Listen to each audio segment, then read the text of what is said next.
Our coverage begins in Washington. Let's go to correspondent Kethevane Gorjestani. Kethevane, what are the reactions? Well, this was widely expected. It was more of when will he officially announce rather than whether he would officially announce. So it was done a little bit in a low-key fashion, and the reaction has sort of been, well, yes, he's finally done it. Now we can move on the questioning of when he's going to do it. And the video was put out at 6 a.m. in the morning, a short video, pretty low-key announcement for Joe Biden. But it seems that now the team can move on from this incessant questioning by reporters who were always asking the president, when are you going to announce? When are you going to announce? And now they can focus on starting to actually prepare their campaign strategy, when he's going to do his first real campaign rallies. That could take a while if we look back at history. For example, Barack Obama, when he made his announcement for re-election, he then waited several weeks before holding a real big rally, and even longer for really starting his campaign trips. But that is going to be one focus. The other focus is going to be on the messaging, what President Biden is running for in this re-election. And also, very important in U.S. politics, fundraising. We're expecting Joe Biden to meet with some donors later on this week. That is going to be key because this election season is likely going to be possibly breaking some records, and Joe Biden is going to need a lot of capital, a lot of cash, and those donors are going to be key in facing whoever comes out on top in the Republican Party. Donald Trump is a great fundraiser. Ron DeSantis, who's also expected to announce a run, also has a lot of cash in the bank right now for a possible campaign. Well, you're going to need a lot of cash. There's still a long time to go to those first primaries in the month of January. Kethevane Gorjestani, many thanks for that live update. We're going to turn to someone Kethevane knows well. Our French language correspondent, Sonia Dridi, is with us from Washington. And like Kethevane, you followed Joe Biden on the campaign trail, turned it into a book in French called Joe Biden. Thanks for being with us from Washington. Thank you. From Utica, New York, it's a pleasure to welcome back pollster John Zogby, senior partner at John Zogby Strategies. Thank you for joining us. My pleasure, François. And here in the studio, Jérôme Viala-Gaudefroy Lecturer at the French Political Science Institute, Sciences Po. Thanks for being with us. Welcome. I think I'm going to put the first one to Sonia, because you're probably used to this question by now. It's the one everybody asks always in France. Can Biden really run again? I mean, it's also a question I think that a lot of Democrats have now, because it's, I mean, you probably saw the last survey, a majority of Democrats didn't want him to run because of his age, especially. I mean, we, as you say, Kethevane and I are a lot at the White House. We see Joe Biden when he makes speeches, statements, rare press conference, and he definitely has, all of his mind. He's old, and no one can predict, what will happen in the future, and it is definitely a source of worries for Democrats, and Joe Biden had in the past health issues, and so his health is fragile, and so the Democrats also, what's frustrating I think for them now is like Joe Biden will surely pick his actual VP Kamala Harris as is VP, and she's not really, a lot of Americans don't see her as being able really to take over if something happened to Joe Biden. So I think there is a lot of stress within the Democratic Party now, but also a lot of resignation, because a lot of Democrats don't see who else could actually do the job right now, who else could fight, could win if facing Donald Trump, because for now it's Trump who is like ahead in the polls, and also Joe Biden has a lot of Democrats are also quite happy with the beginning of the first half of his mandate. I was talking yesterday with a young progressist who told me he's of course frustrated that the party didn't manage to renew and present a new generation of candidates, but he also admitted that he's pretty satisfied with what Joe Biden did with his historical reforms on climate, on infrastructures, and also the role he played during the war in Ukraine, and how he managed to be a leader on the world stage on this matter. Just very briefly, Sonia, from observing him up close, you say he looks like he's sound of mind. You say he also looks old. Is he seem more or less resilient than on day one of his tenure as president? I think it really depends of the moment, because I think sometimes you see him and you can see that he's really old, and even if he has all his mind, maybe he's not totally there. He's famous for making gaffe, and he definitely got even worse during the first half of his presidency. He made some gaffes. Sometimes he talks about someone that is already dead, or he talks about he said that one of his sons died in Iraq when he didn't die in Iraq. So he definitely sometimes have some absence. But also a few months ago he was in Poland, for instance, making a speech, and and a lot of the observers found his speech remarkable, and he was very charismatic, and you could see that he was not only following his text. So I think it really depends of the times, and also after the midterms we saw him a few meters away from us during a press conference, and I also thought, he's actually doing pretty good. Like he was walking around and talking, and again not being just following his prompter. So it really depends of the moments, but definitely there is a lot of control in the White House around his appearances. He doesn't give a lot of press conferences. He rarely talks directly to the journalist, or it's very brief. And we can see that his advisors are also pretty stressed out about the way he appears and the gaffe he could make. So again, it really depends of the moments, but he is weakened, and I think it's definitely not going to get better, but again, and the health is a factor. What you're saying? He had the health exams. Yeah, it is a concern. Yeah, he had the health exams recently, and he was proven that he was in good health. He was in good health. Okay, John Zogby, you and I are old enough to remember when Joe Biden made gaffes when he was young. So my question to you is this just something that's been factored in? Does your research tell you that his age is the issue, or not that much of an issue? No, his age is the issue. Perhaps it's the only issue right now. It is clear that substantial majorities of all voters do not want him to run. In some instances, a majority of his own Democrats don't want him to run. When we ask why, the one factor that's always cited is his age. Now, to be sure, he has some distinct advantages going for him. He has a record to run on, an enviable record, just in his first 2 years.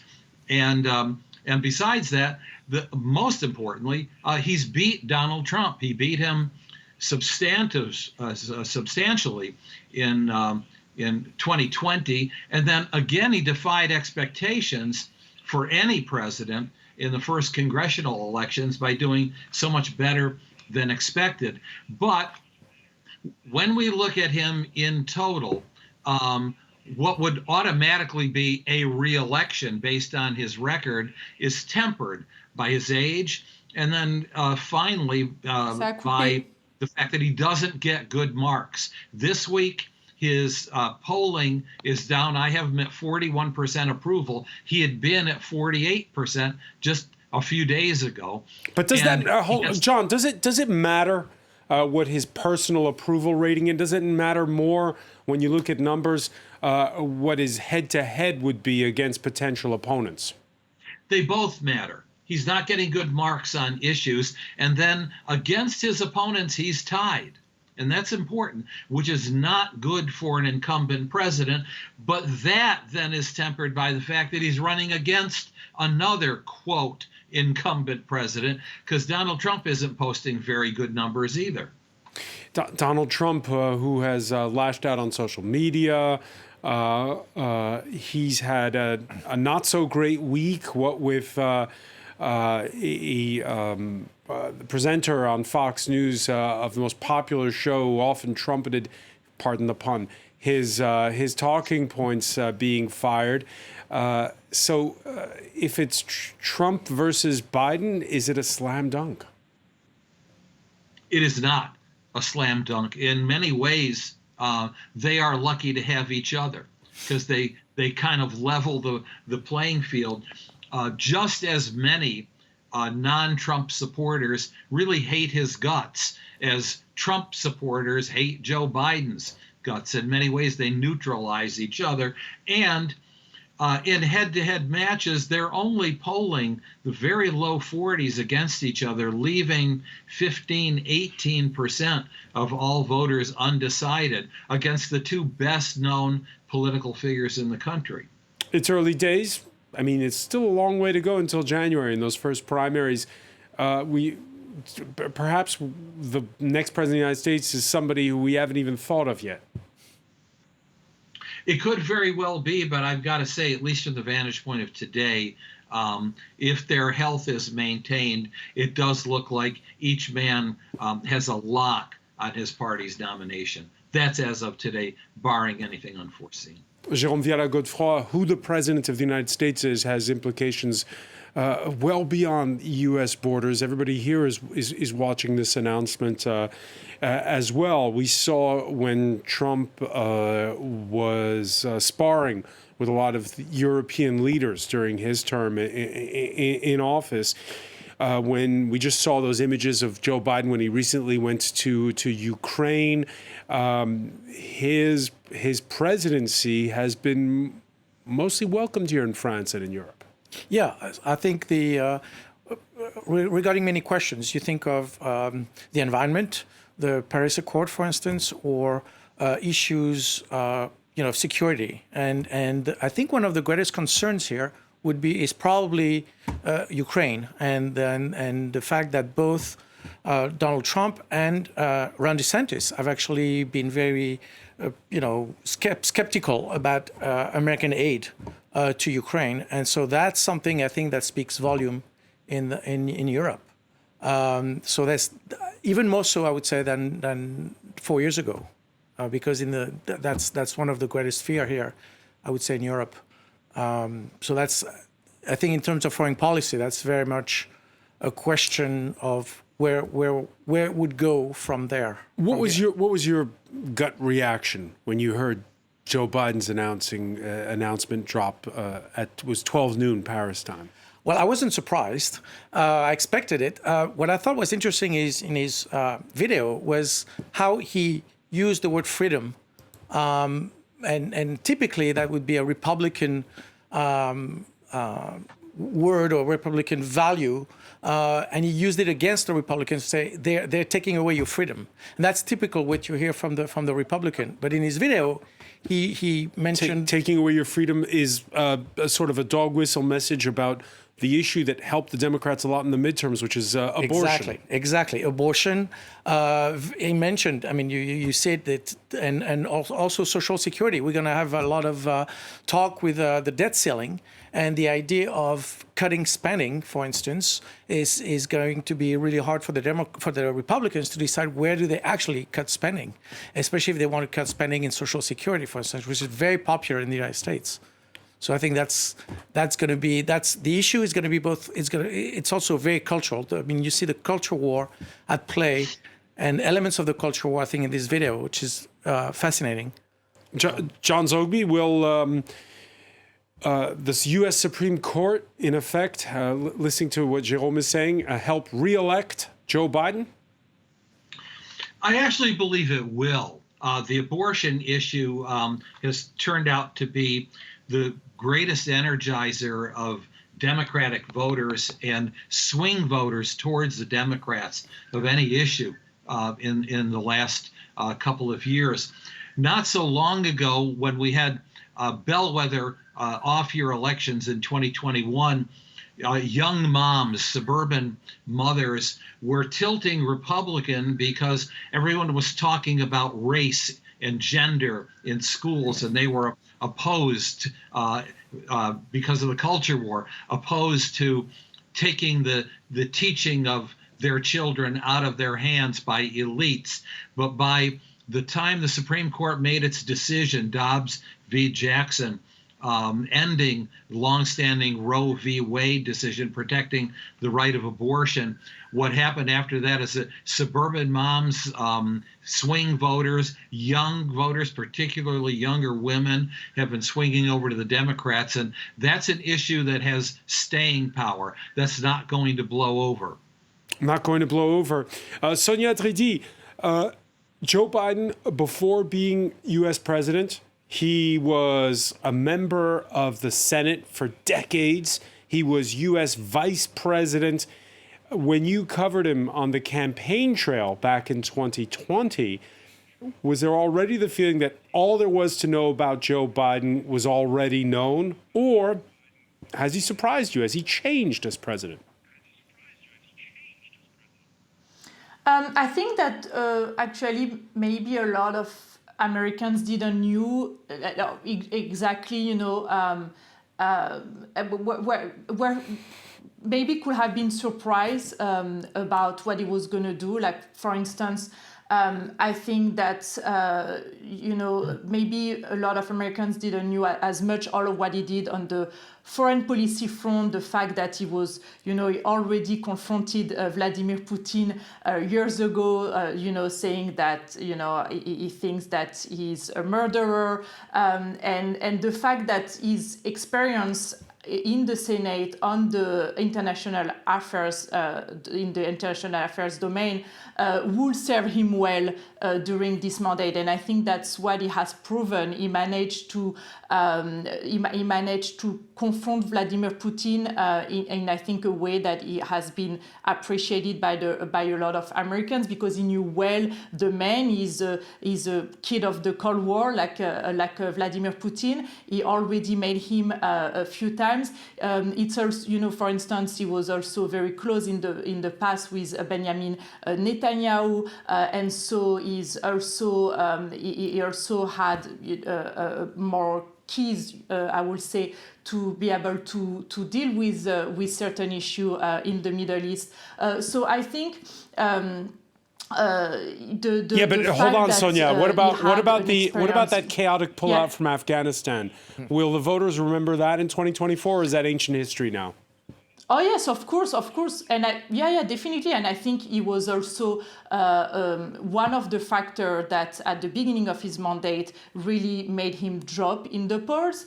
But even though he had a lot of experience in foreign affairs, Robert Gates, who is the former defense minister of Barack Obama, was saying of Joe Biden that he had almost everything wrong on every single issue of foreign affairs in the past. So I think it served him well for the Ukraine war, but it didn't serve him well for Afghanistan. But maybe something that also Americans discover is pretty stubborn, and so even when closer to the when the Taliban were about to arrive in Kabul, some of his ministers, including the Minister of Defense, had some doubt and tried to tell Joe Biden that maybe they should wait a little bit, and he didn't listen to them. Joe Biden, at the end, is pretty stubborn. He has also an ego, and I think that's also what Americans are now discovering.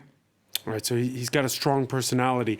Jérôme Viala-Gaudefroy, here in France, we have a president who's in his 40s. And you have Donald Trump 76, Joe Biden 80. Is it also this unpopularity? Is it sort of a resentment of a baby boomer generation that took power and never gave it up? Well, it could well be. I mean, you look at the Congress. Congress also has a lot of seniors who are pretty old. I mean, in the Senate, in the Senate in particular.